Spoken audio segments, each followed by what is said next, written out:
Welcome to Penrose Learning, where we make understanding easy. You begin by preparing the device, charge to 50% or plug in, and back up your data to my cloud or local storage. Once done, connect to a reliable Wi-Fi network because updates can be large and consume data. Next, open Settings and go to About Phone right arrow MIUI version to confirm your current build. You need that for compatibility checks.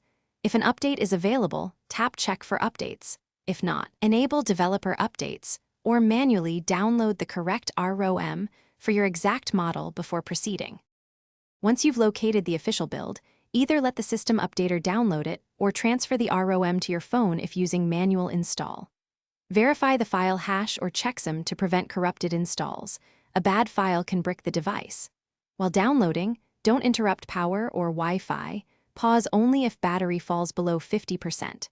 After download, tap Install Now or use Recovery/Fastboot mode for a clean flash. Make sure you understand whether this ROM is stable, beta, or weekly to match your risk tolerance. You'll install the update and allow the phone to reboot. This can take several minutes.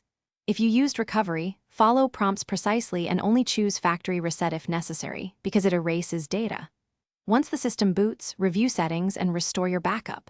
If the phone gets stuck in a boot loop, reboot into Recovery and wipe cache first. If that fails, perform a factory reset or reflash the correct ROM in Fastboot.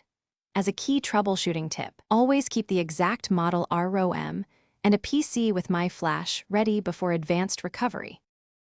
Thanks for watching. If this was helpful, leave a like and consider subscribing. See you next time.